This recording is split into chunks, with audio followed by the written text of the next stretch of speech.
Amém.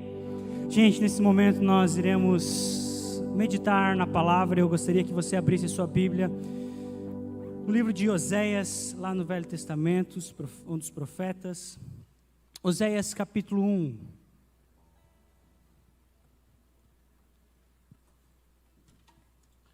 Oséias capítulo 1.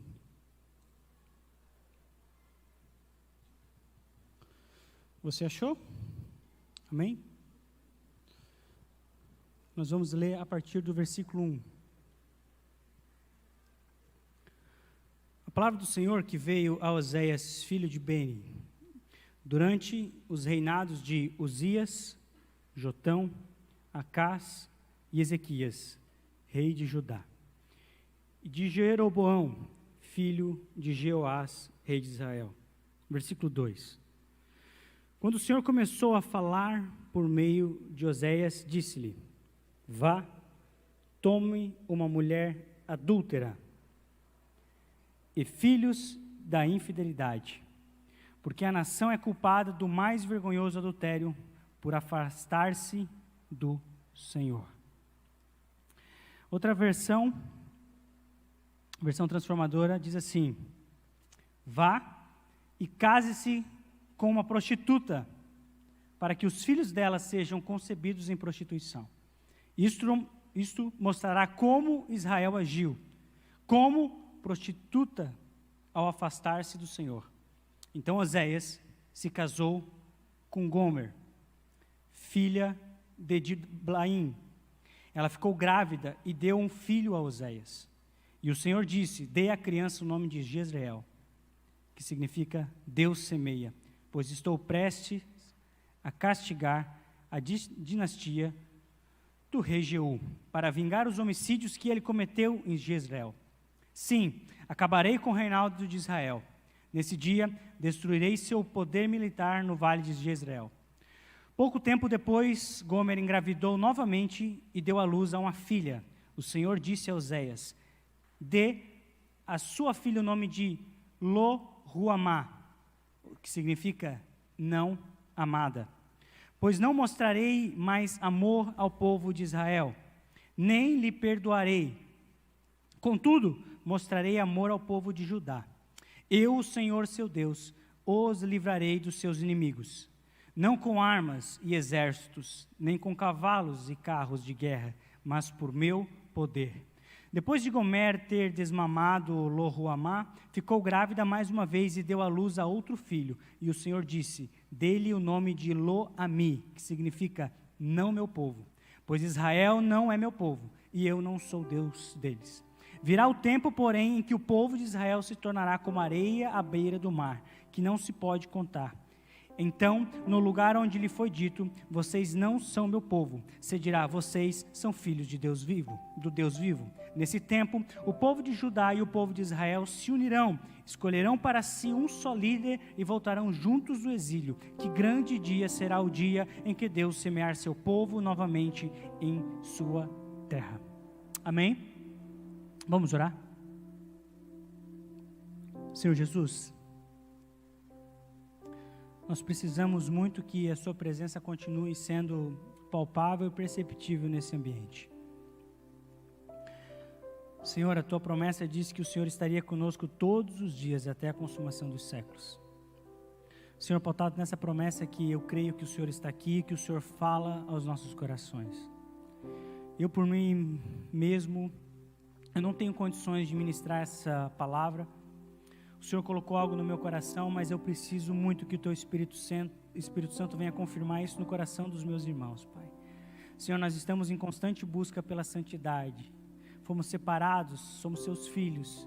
E nós precisamos, Senhor, nessa noite, que o Senhor venha falar aos nossos corações. Senhor, toma cativo as nossas mentes. Que as nossas almas aqui, Senhor, possam se encontrar e todos num único propósito, nós possamos dizer: Senhor, fala que Teu Filho ouve. Assim, nós te oramos, em nome de Jesus. Amém e amém. Por favor, pode se assentar, fica à vontade. Nós estamos em uma série de mensagens, é uma minissérie, ela tem apenas 2 capítulos, esse é o segundo e último capítulo. mas eu tenho certeza que será uma série que vai impactar você ao longo de todo esse ano. E nós decidimos começar com ela porque nós sabemos que a santidade é algo definitivo para você começar e terminar esse ano bem. Só para eu saber aqui, quantas pessoas é a primeira vez que está vindo no nosso encontro? Levanta a mão, por favor. A primeira vez que você está vindo.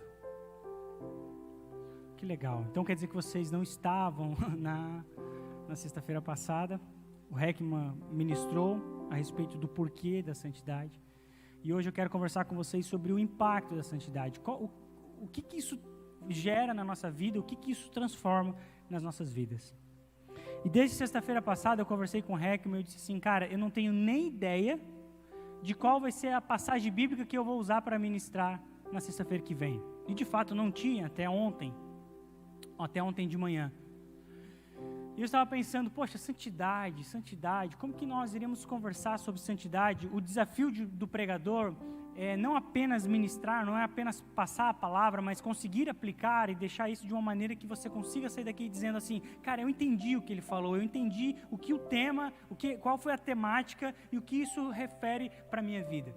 E eu pensei, poxa, santidade, eu acredito que ela tem muito a ver com a questão do casamento. Nós sabemos que o significado de santidade é ser separado, alguém que foi tirado, alguém que é diferente, algo que foi literalmente escolhido e tirado, agora ele é separado e ele está no processo.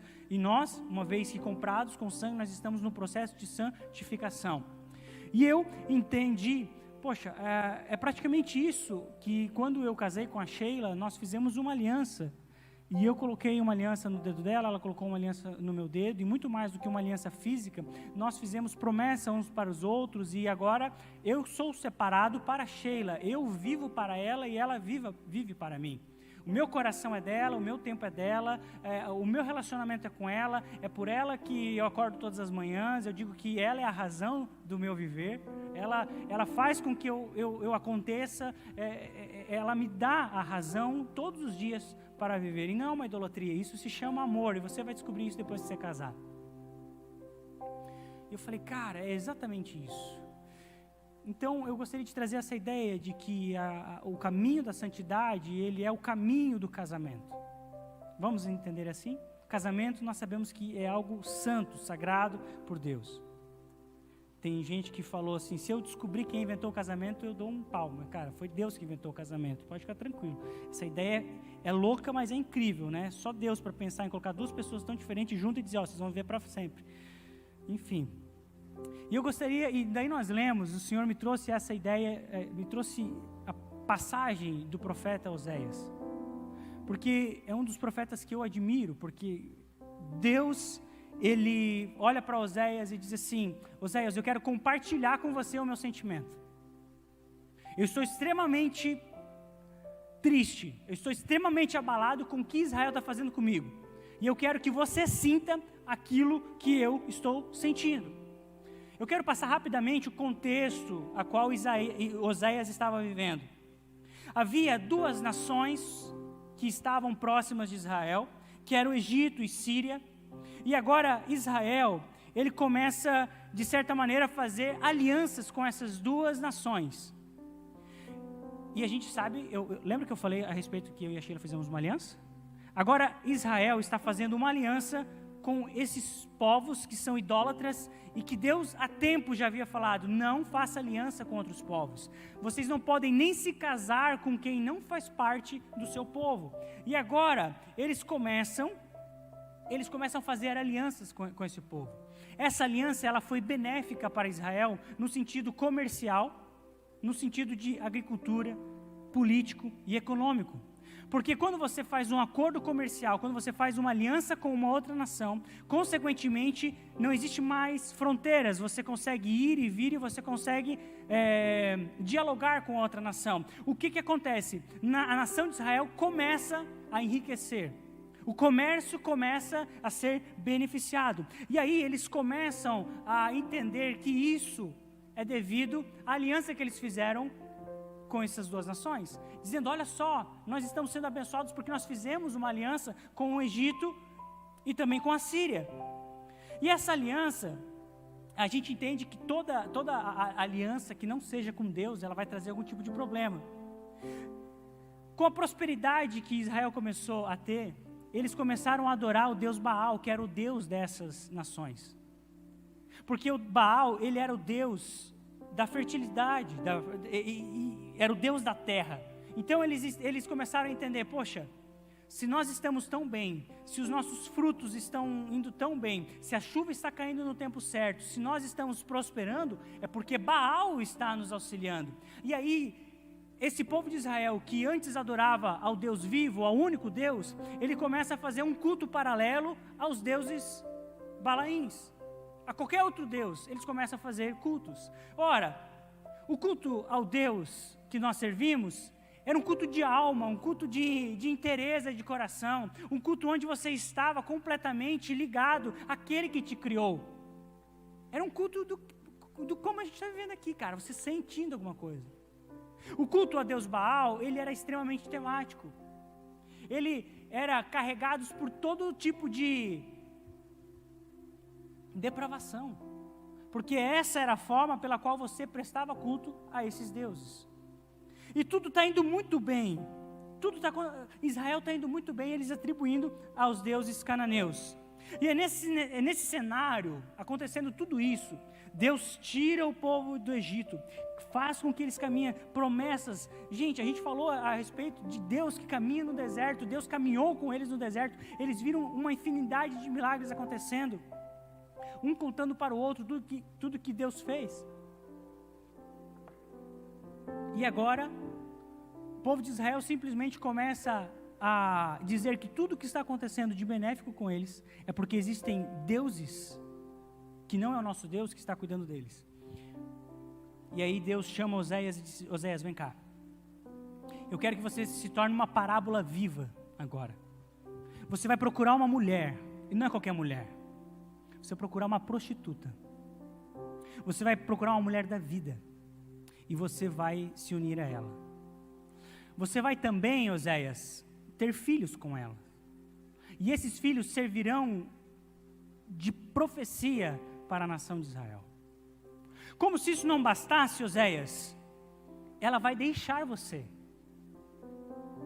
Ela vai voltar para a vida de prostituição, mesmo depois que você casar com ela, mesmo depois que você tiver filhos com ela, ela vai dizer: olha, não quero mais o seu amor, eu não quero mais o seu cuidado, eu quero voltar para a vida que eu tinha antes.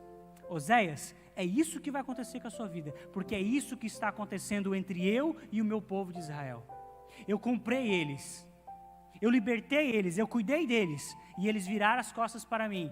Agora eu preciso que você, Oséias, sinta o que está passando no meu coração. E Oséias obedece à palavra de Deus. Existem correntes teológicas que acreditam que isso é uma espécie de ficção. A corrente que eu acredito que isso foi literal, que isso de fato aconteceu. A maioria das correntes teológicas acredita que isso aconteceu. Oséias se casa com Gomer. Gomer simbolizava a nação de Israel, que cultuava ao Deus vivo e aos deuses mundanos.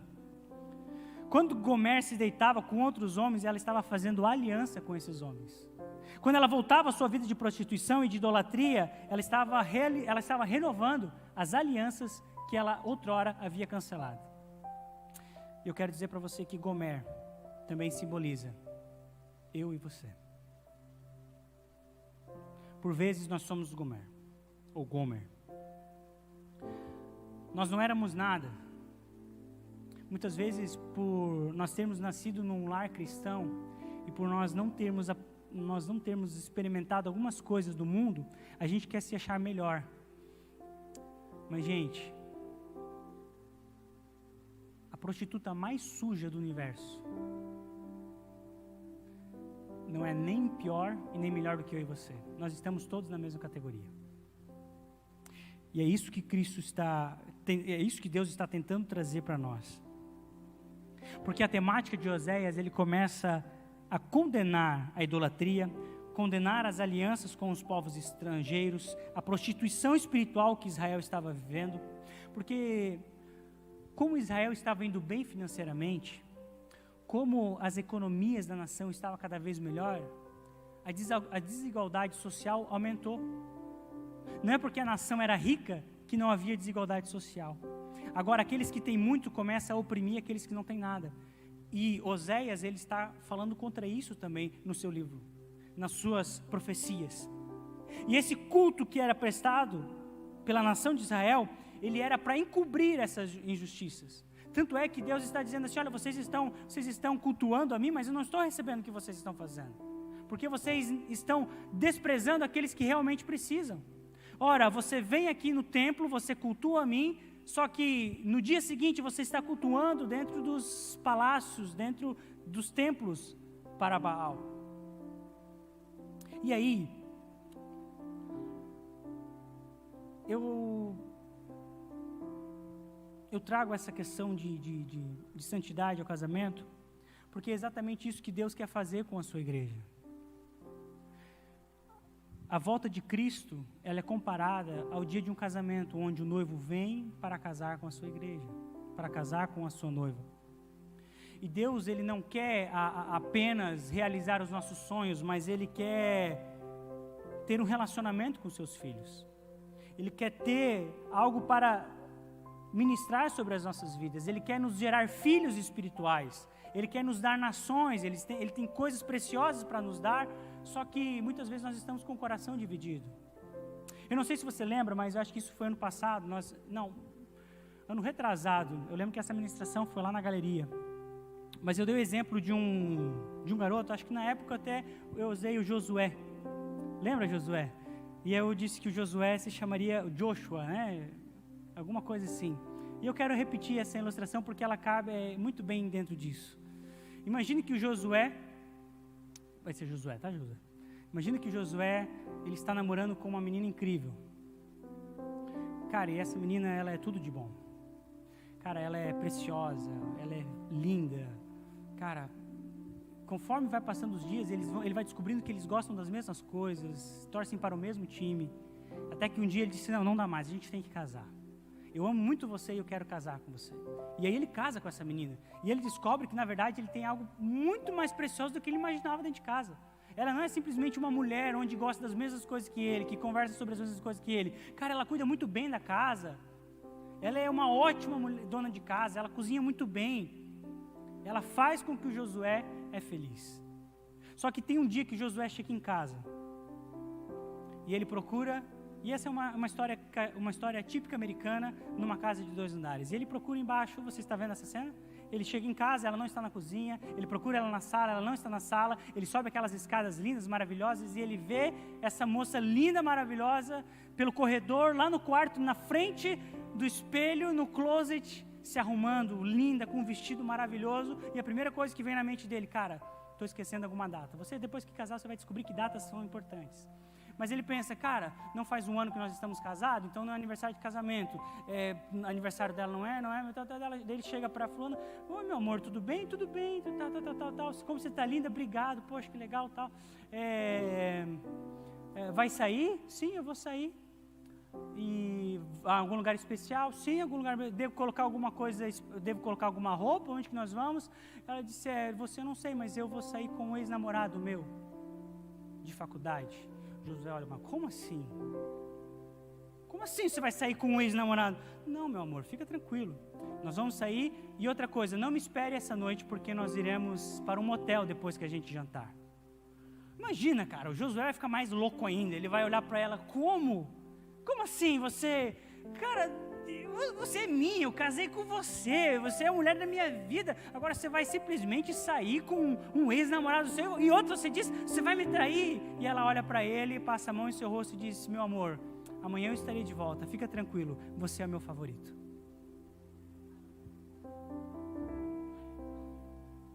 Se coloque no lugar do Josué, qual que seria a sua reação? Qual seria a sua reação para com isso? Cara, toda a experiência incrível que você teve com essa mulher, tudo que ela conquistou, tudo, cara, isso cai por terra, cara. Isso não vale mais nada. Ela está traindo o seu coração. Ela vai sair com outro homem.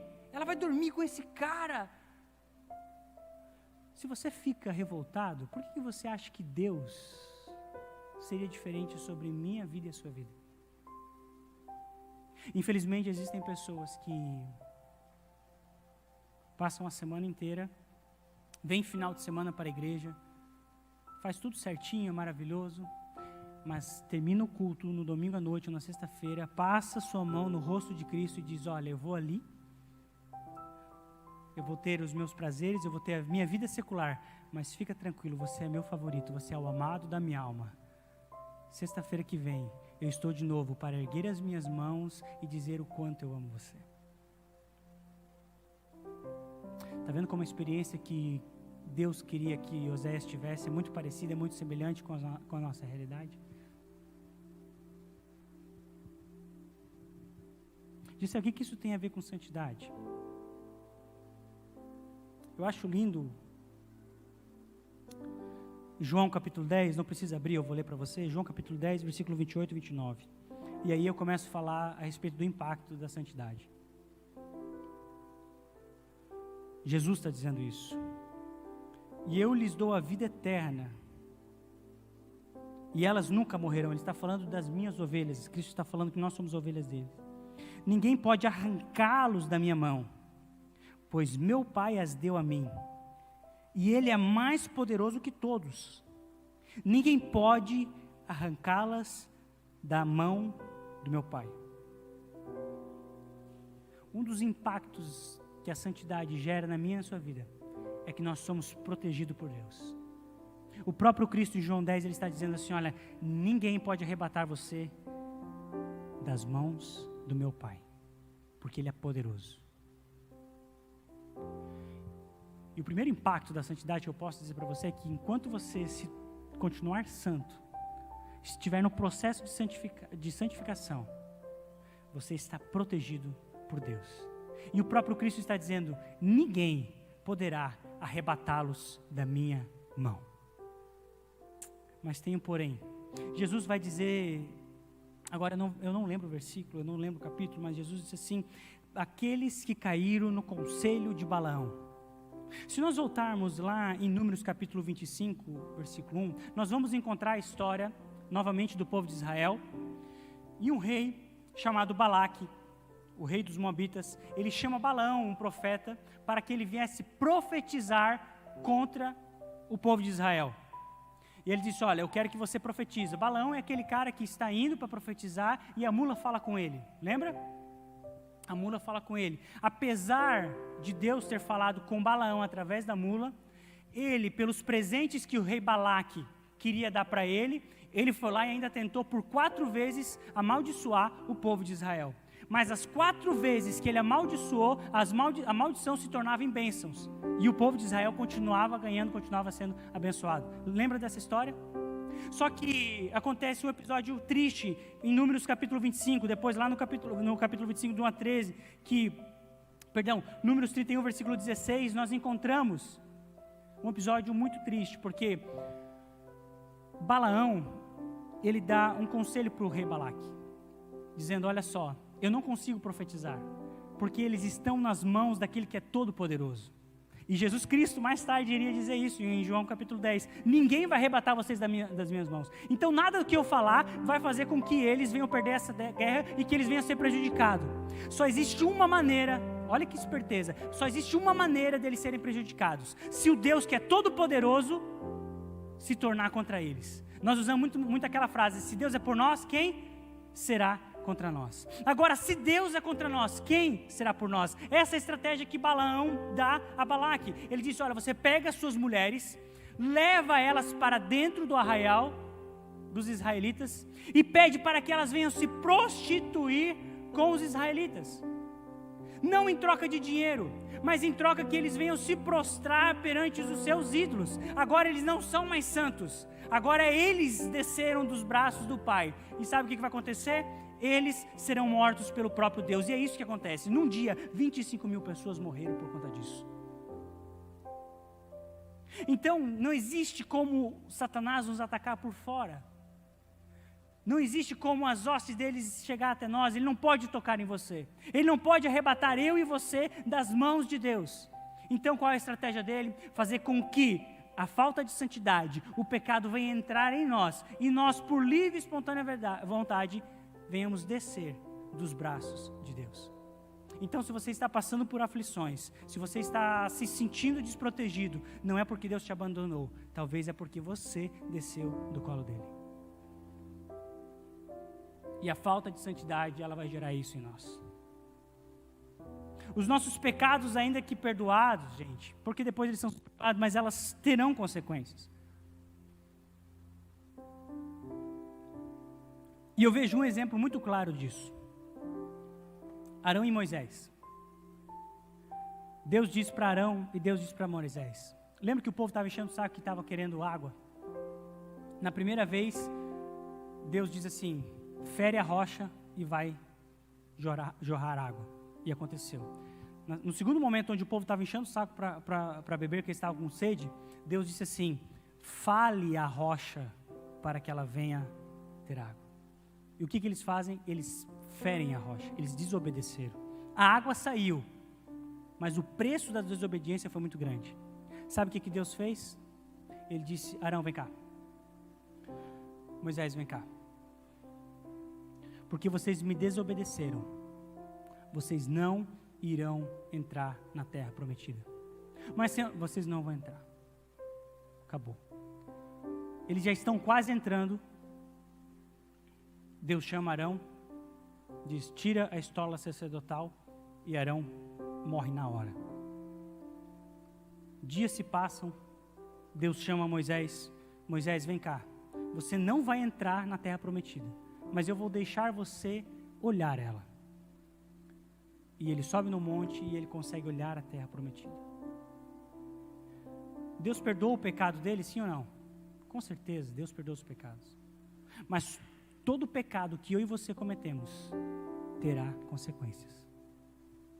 O poder do sangue de Jesus Cristo, ele é poderoso para apagar os pecados, não as consequências dele. Disse, isso não é injusto? Deus disse, não, eu não acho que isso é injusto. Eu acho que isso é muito justo, porque através das consequências do nosso pecado, nós iremos aprender a não voltar a pecar. É para isso que serve, isso é didático para mim e para você. O que eu quero dizer com isso? Que a falta de santidade nos afasta de Deus. Perceba, lembra que nós tivemos no ano passado uma série a respeito das igrejas do Apocalipse? Logo para Éfeso, Deus já olha e diz assim, olha, se você não se arrepender, eu tirarei de você o seu castiçal.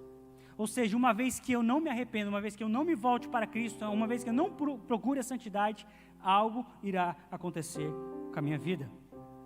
E aí eu acho interessante que o segundo impacto da santidade, que eu posso trazer para vocês, é que a santidade, ela faz com que nós tenhamos relacionamento com Deus. Esse é o segundo ponto. Veja Adão, que quando Adão pecou, e Deus procura ele lá em Gênesis, Deus não pergunta para Adão, Adão, o que você fez? A pergunta que Deus faz a Adão é, Adão, aonde você está? Ele não quer saber o pecado de Adão, ele quer saber o porquê que Adão não está perto dele. Porque o afastamento de Adão e Eva se escondendo é a consequência da falta de santidade. Eles pecaram e agora eles estão longe. Eles já eram, não tem mais como.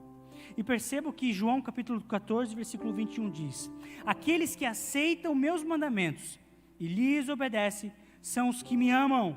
E porque me amam, serão amados por meu Pai. E eu também os amarei e me revelarei a cada um deles. Ou seja, o impacto da santidade, a busca pela santidade faz com que você tenha um relacionamento com Deus. O seu potencial, ele é levado ao cubo. Eu não sei se você já teve experiência. Eu acredito que já. Mas sabe aquela semana onde você leva bem certinho o seu devocional? Sabe aquela semana que você ora todos os dias, que você lê a palavra, que você vem aos cultos, Deus fala com você? Você não sente que naquele dia você, cara, se Satanás vir na sua frente, você dá uma voadora nele? Você se sente poderoso, cara. Você fica orando para Deus mandar um paralítico passar na sua frente, para você mandar o cara orar, levantar e andar, cara. Você está cheio. Você está sangue no olho. Agora, sabe aquela semana que você está para baixo? Sabe aquela semana que você passa a semana inteira assistindo pornografia? Sabe aquela semana que você fez um monte de coisa errada, mentiu um monte, falou coisa que você não devia, assistiu o que não devia, ouviu o que não devia, falou com quem não devia, falou o que não devia? Cara, você não sente vontade de ir à igreja, você não tem vontade de ler a palavra, de orar, de conversar com alguém. Você olha uma mulher de coque no ônibus, ela é enfermeira, ela nem é crente, mas você tem medo que seja profeta. Você nem senta do lado dela porque ela pode falar alguma coisa para você, você sente medo. Você está separado, você está distante dele. Isso não tem influência na sua vida. E o Heckman falou isso semana passada, e eu complemento, de que a santidade, ela não é o alvo final da vida cristã, mas ela é uma ponte para a intimidade com Deus. A Bíblia diz que sem santidade ninguém verá a Deus. Só que eu estou andando com vocês para um caminho delicado e perigoso, porque é possível que você entre para a ideia do legalismo, onde você comece a buscar a santidade, você comece a se separar das coisas imundas, não porque você ama Deus, mas porque você quer se aproveitar do que Ele pode dar para você. Cara, esse é um caminho tão perigoso. Você começa a jejuar, não porque você quer agradar a Deus, você começa a jejuar porque você quer o poder de Deus para a sua vida. Você começa a ler a Bíblia não porque você quer conhecer mais de Deus, é porque você quer vencer os embates teológicos com aquele seu colega.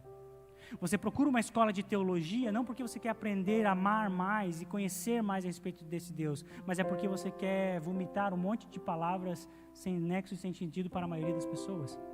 Você começa a vir à igreja não porque aqui é um lugar de relacionamentos com Deus, mas você começa a vir à igreja porque se você não vir aqui bater o cartão, você vai ficar de consciência pesada durante a semana. Você busca o Espírito Santo não porque Ele é o Espírito Santo. Você busca o Espírito Santo como um craqueiro. Você já viu imagens da Cracolândia lá em São Paulo? É em São Paulo, né? Rio de Janeiro também mas acho que tem uma, mas São Paulo é federal. Você já viu a cena da Cracolândia? Você já viu aqueles zumbis andando lá, aqueles mortos-vivos? Existem pessoas que são como aqueles zumbis. Procuram experiências espirituais como um drogado que procura uma pedra de crack. Não porque a experiência com Deus é a coisa mais maravilhosa que existe, mas é porque ele já está tão fissurado na experiência que ele só quer a experiência e ele não quer a convivência com Deus. E eu falo isso porque eu vivi isso. Porque eu entrei em crise, porque eu comecei a orar e não chorava mais. Eu vinha no culto e não soltava uma rajada de língua estranha. E eu pensei, eu estou ficando seco. Eu tenho que ir no culto de uma igreja interior para ver se acontece alguma coisa minha. Eu estou endemoniado. Eu estou em abstinência. Alguma coisa está acontecendo comigo. E recentemente eu tive a conversa com um líder de jovens. E ele disse assim para mim, Gessé, a pandemia revelou que eu não sou crente.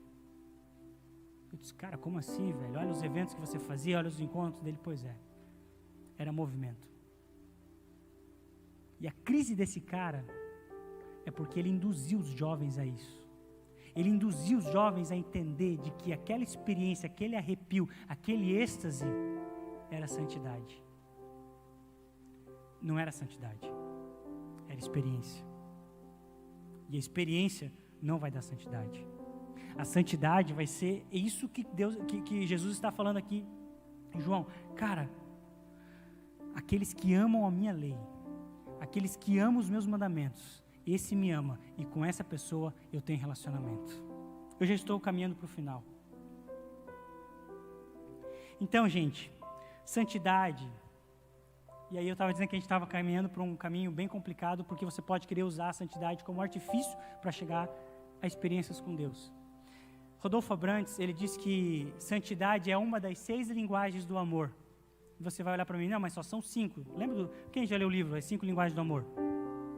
Então, palavras de afirmação, tempo de qualidade, presente, afirmação, já falei, toque físico e serviço. Qual que é o sexto para Deus? Santidade. Cara, você pode falar um monte de coisa para Deus. Você pode dizer para Ele, Jesus, eu te amo. Jesus, você é lindo. Jesus, você é cheiroso. Jesus, você é gostoso. Sei lá o que você vai falar para Ele. Palavras de afirmação não demonstram amor por Deus. Presente também não. Você pode chegar aqui, cara, você pode devolver o seu dízimo, o seu centésimo. Cara, você pode entregar tudo que você tem. Você pode entregar seu carro. Cara, se eu não tiver amor, nada serei. A palavra diz, ainda que eu doasse tudo que eu tenho, ainda que eu colocasse a minha vida, cara, se eu não tiver amor, já era. Então, cara, você pode dar tudo, então não é presente. Não é tempo de qualidade, porque tem gente que vem na igreja, mora na igreja. Eu já conheci pastor que terminou a vida dando um tiro na cabeça. Passou tanto tempo pregando, né? Mas tinha tempo, mas não amava. Você quer provar que você ama Cristo, que você ama Deus? Seja santo. Então a busca e o impacto da santidade é a intenção de você mostrar o quanto você ama a Deus. A santidade é o que agrada a Deus. Não são as nossas palavras, nem o que nós podemos dar para eles, é a santidade. E você precisa entender que santidade não é o que eu faço para conquistar o amor de Deus. Santidade é o que eu faço para responder a um Deus que me amou primeiro. Sabe, a gente fala aqui, né, no final do culto, quantos querem aceitar Jesus? Mas, cara, você não aceita nada, Ele que aceitou você primeiro. Você só veio aqui porque Ele convenceu você que era para você vir aqui. Então, a santidade é uma prova de amor que você tem por Ele. E, gente, muitas pessoas não estão buscando a santidade e não são santos, não é porque elas não conhecem a palavra, não é porque elas não entendem de Bíblia, é porque elas não entenderam o amor de Deus. E talvez porque não tem o Espírito Santo. Porque se eu tenho o Espírito Santo, Ele me torna santo. Não, gente, o Espírito Santo é para eu falar em línguas, também. Mas Ele está ali para santificar você.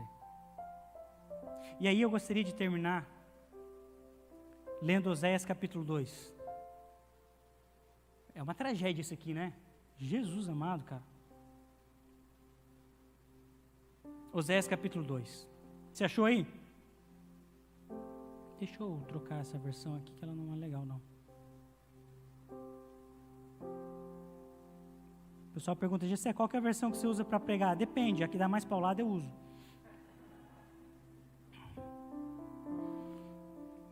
Ok? Vocês acharam? Ó. Portanto, ponha nos seus irmãos israelitas o nome de povo de Deus e amados por Deus. O Senhor Deus disse ao povo, acusem a sua mulher, façam denúncia contra ela. Está falando da prostituta que Oséias casou. Pois ela não é mais a minha esposa e eu não sou mais o seu marido. Peçam que ela pare de cometer adultério e que mande embora os seus amantes. Se ela não fizer isso, eu tirarei toda a sua roupa e a deixarei nua como no dia em que nasceu. Eu farei com que ela fique como um deserto, como uma terra seca, e ela morrerá de sede. E não terei pena dos seus filhos, pois são filhos de uma prostituta. Ela se entregou à prostituição e mostrou que não havia perdido toda a vergonha quando disse, vou buscar os meus amantes, pois eles me darão comida e bebida, roupas de lã e de linho, azeite e vinho. Você está vendo que Deus está fazendo um paralelo com a nação de Israel? A nação de Israel é essa prostituta. Eles estão indo aos assírios e ao Egito buscando essas riquezas. Ao invés de eles se voltar para Deus, dizendo, Deus, você tem riquezas para nos dar? Não, eu estou me voltando para povos pagãos para isso. Versículo 6. Portanto, vou pôr ao redor dela uma cerca. Olha só que coisa linda, cara. Parece louco, mas é lindo isso aqui. Vou pôr ao redor dela uma cerca de espinhos e vou construir um muro na estrada para que ela não encontre o caminho. Ela correrá atrás dos seus amantes, mas não os alcançará. Irá procurá-los, mas não encontrará. Então dirá, vou voltar para o meu marido, pois quando vivi com ele, eu era mais feliz do que agora. Isso é todas as vezes que Israel se ferrava nas negociações. Eles pensavam, poxa vida, nós temos um Deus, vamos nos voltar para Ele, vamos orar, vamos fazer sacrifício. E eles voltavam a Deus. Continuando. Ela compreendeu que fui eu que lhe dei o trigo, o vinho e o azeite. Fui eu que lhe dei muitos presentes de prata e de ouro, que ela ofereceu a Deus Baal. Cara, que louco isso. Portanto, quando chegar o tempo da colheita, eu tomarei dessa mulher o meu trigo, o meu vinho, e levarei embora as roupas de lã e de linho que tinha dado para ela vestir. Agora vou deixá-la completamente nua na frente dos seus amantes, e ninguém o livrará do meu poder. Acabarei com toda a sua alegria. Não haverá mais festas anuais ou festas mensais, nem as festas do sábado, nem qualquer outra festa. Eu destruirei as suas plantações de uva e as suas figueiras, que ela disse que recebeu como pagamento dos seus amantes. Só ficará mato, e os animais selvagens devorarão tudo. Ela me abandonou, adorou as imagens do Deus Baal e queimou incenso como oferta a ele. Ela também se enfeitou com anéis e joias e correu atrás dos seus amantes. Por causa de tudo isso, eu a castigarei. Eu, o Senhor, estou falando. Você conhece alguém que saiu da igreja? Alguém que virou as costas para Deus? Se deu muito bem, mas depois se ferrou para caramba? Perdeu tudo, não tem mais nada, não tem para onde ir. E você acredita que tirar tudo isso dessa pessoa é uma prova de amor que Deus tem para ela? Existem pessoas que se voltam para Deus e buscam uma vida de santidade através do amor. Existem pessoas que só voltarão para Deus através da dor. Ou é pelo amor ou pelo temor. E eu gosto muito de um exemplo que o Luciano Subirá deu aqui, num seminário que era exatamente esse era o nome, Impacto da Santidade. Ele disse que todo paraquedista, ele pula com um paraquedas principal e um paraquedas reserva. Quem estava aqui lembra dessa? Não sei se você lembra disso. Ele pula com um paraquedas principal e com um paraquedas reserva. E ele foi conversar com um cara que era paraquedista. Ele disse, olha, todo paraquedista tem o paraquedas reserva, mas ninguém quer usar. Ninguém quer usar. Porque ele, primeiro, ele é 30% do tamanho do paraquedas principal. Ainda que ele salve você da queda, ele é quase impossível de você direcionar ele, e ele é apenas para fazer que você não morra, mas com certeza você vai se machucar dependendo da queda que você cair. E ele trouxe uma sacada muito legal. O paraquedas principal é o amor.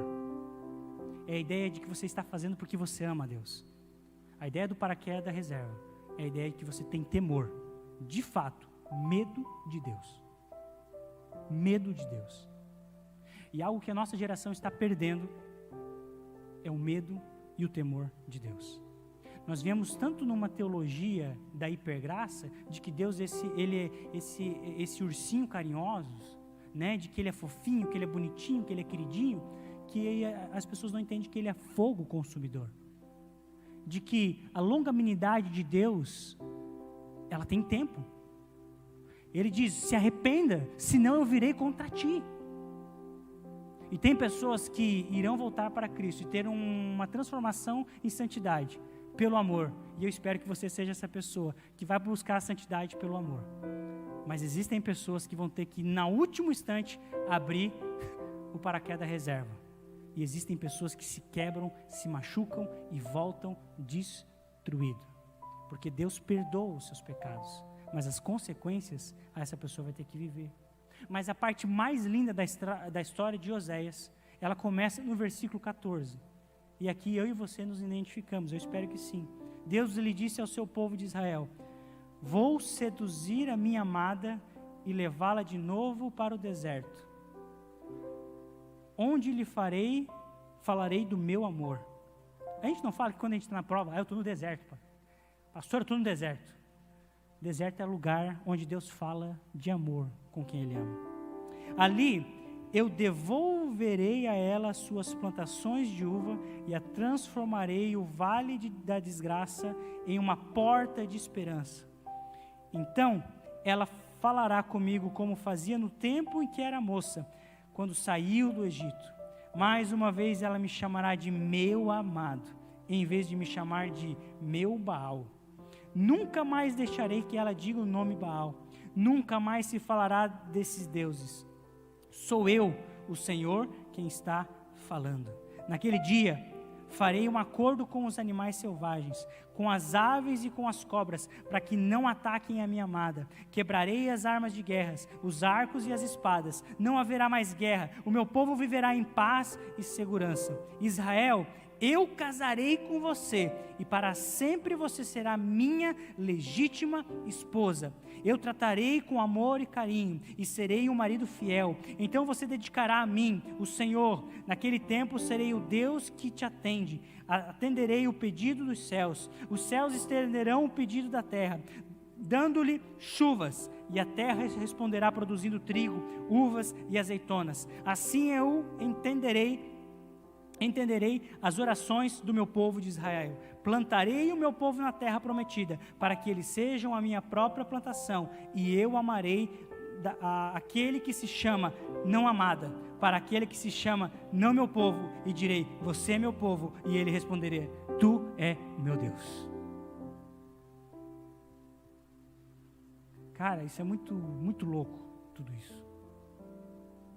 Como assim? Ela sai, volta com os amantes, ela vem tudo que tem, ela vai aos ídolos e daqui a pouco ele diz, eu vou seduzir ela novamente.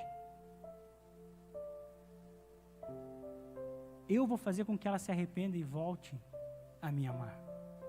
Perceba que o caminho aqui não é dela em direção a Deus, mas Deus em direção a ela. Ele coloca espinhos, ele coloca muro para que ela não consiga chegar nos seus amantes. E ela vai lembrar assim, eu fui amada, eu fui compreendida, Ele me amou primeiro, Ele não quis saber da minha vida que eu tinha antes, Ele não quis saber com quantos homens eu dormi, Ele não quis saber o que eu fiz ou o que eu deixei de fazer. Eu tenho um amado, eu tenho alguém que me ama, e é para essa pessoa que eu vou voltar.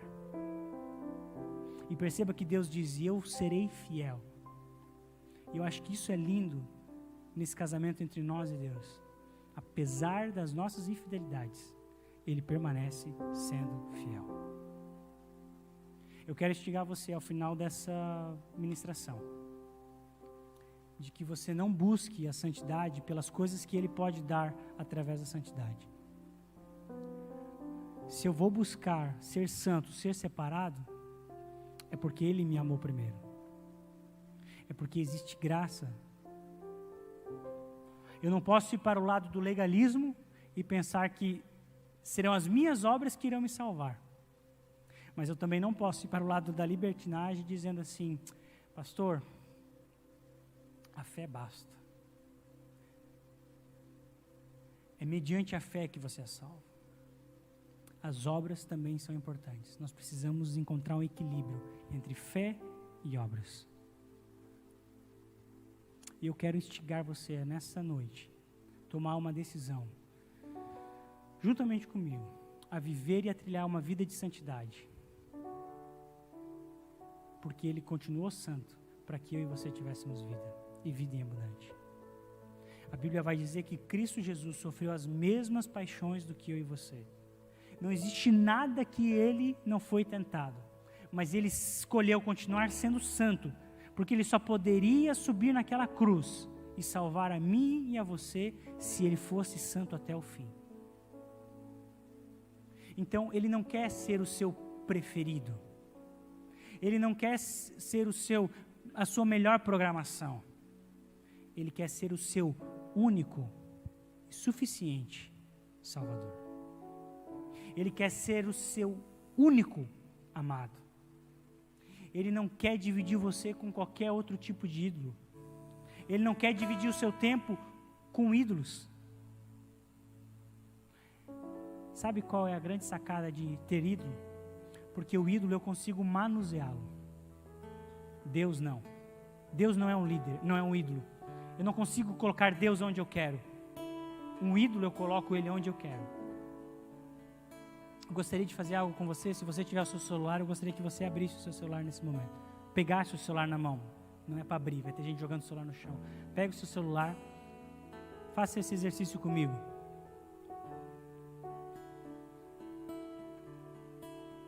Eu gostaria que você abrisse o seu Instagram. Calma, não vou pedir para você postar nada, tá? Eu queria que você fosse, no lado oposto esquerdo tem uma casinha, no lado oposto direito tem a sua foto, seu perfil que você vai entrar e você vai conseguir ver quantas pessoas estão seguindo você, certo? Chegar nesse ponto. Lá em cima do lado direito tem 3 pontinhos. Nesses 3 pontinhos vai ter uma aba escrita suas atividades. E aí vai ter dois nomes. Num lado vai estar links e no outro lado tempo. Sem olhar para o amiguinho do lado. Qual o tempo médio que está dando aí no seu celular?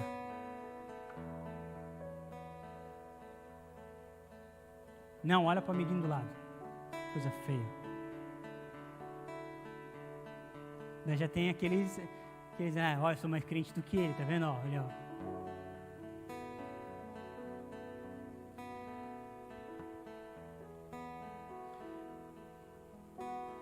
Isso aqui, que isso tem a ver com intimidade? O que isso tem a ver com santidade? Eu só gasto tempo naquilo que eu amo intensamente. E cara, se no seu Instagram está aparecendo aí mais de 30 minutos diário, acho que está sendo bem complicado termos uma intimidade com Deus. As redes sociais, elas vieram para provar a mim e a você que nós temos tempo de sobra para passarmos com Cristo Jesus. Eu não sei se isso vai acontecer, mas seria legal pra caramba. No dia que nós fôssemos prestar conta, tivesse a quantidade de séries que nós assistimos, a quantidade de fotos que nós curtimos, o tempo total da nossa vida que nós passamos frente às redes sociais, a quantidade de conversas que passamos no WhatsApp. E no outro lado da balança, a quantidade de pessoas que foram alcançadas pelo amor de Deus através da sua vida. O tempo de oração e devocional que você passou com Cristo Jesus. As palavras de vida eterna que você encontrou na Bíblia. E as palavras de mentira que você proferiu a tantas pessoas e você compartilhou em lugares e para pessoas que você não deveria compartilhar. Esse tempo que está aparecendo aqui, ele revela o quanto de santidade nós estamos dedicando a Deus. Isso é pecado? Não. Mas cara, é difícil pra caramba você tentar ser santo, sendo que você não tem tempo para se dedicar à santidade. Porque se você está passando 1 hora no Instagram, quer dizer que você está passando muitas horas também fazendo um monte de coisa que não vai dar em nada. Gente, você pode tentar me provar ao contrário, mas não existe um casamento, não existe um relacionamento que irá se sustentar sem diálogo e sem conhecimento. Não existe. Não existe. Como você quer provar o amor que você tem por Cristo Jesus, se você não passa tempo conversando com Ele, perguntando do que Ele gosta em você? É interessante que quando a gente começa a namorar, a gente passa a madrugada inteira conversando com a pessoa. Eu já vi disso, cara. O cara passa a madrugada conversando com a pessoa, no outro dia vai na casa da pessoa namorar, ela passa o dia inteiro, quando chega em casa continua conversando, e depois que casa não tem mais nada para falar. Cara, você não tem nada para falar com Deus. Não existe nada que Cristo tenha algo para falar ao meu e ao seu coração, dizendo assim, olha, existem coisas que precisam ser transformadas. Gente, eu queria finalizar com essa frase e nós já vamos orar. A santidade é a ponte para a intimidade com Deus. E intimidade precisa de tempo. Precisa de muito tempo. Eu acabei de vir de um aniversário do pastor Eliabe. E eu tenho intimidade suficiente para falar muitas coisas com o Eliabe, porque eu conheço ele desde 2016. Desde 2006. São horas e horas de conversa. São horas e horas de bate-papo. Com a Sheila também não é diferente. Eu tenho muita coisa que eu conheço a respeito da Sheila. Eu tenho intimidade com ela. Ela é minha esposa. Mas sabe o que é pior? E mais desafiador? É você tentar pregar algo aqui que você não vive lá. É extremamente desafiador você pregar com a sua esposa, porque ela sabe quem você realmente é. E muitas vezes nós não entendemos que Cristo sabe quem nós realmente somos. E nós estamos tentando mostrar algo que nós não somos para pessoas que a gente mal conhece também. Então, gente, eu quero convidar vocês, juntamente comigo. Eu não estou aqui como um delator, julgando vocês, dizendo aqui, seus incrédulos, vocês não são... Cara, eu tenho tanto para melhorar, cara. Se vocês soubessem a meu respeito, o que Deus e eu sei a meu respeito, vocês não estariam me escutando. Mas graças a Deus que isso fica entre eu e Deus. A misericórdia faz com que o Senhor ministre sobre a minha vida e está me transformando. Então eu queria fazer juntamente com você nesta noite um pacto com Deus, de procurar ser santo, de buscar a santidade, porque Ele nos amou primeiro. Eu quero ser santo porque Ele é santo. Eu quero ser santo, eu quero ser separado. E eu não vou cometer pecado, não porque eu tenho medo da irmãzinha do coque. Eu não vou cometer pecado porque Cristo já morreu por esse pecado. Ele sofreu por esses pecados. Essa é a grande sacada da santidade. Não pelo que Ele vai fazer, mas pelo que Ele já fez lá na cruz. Vamos ficar em pé?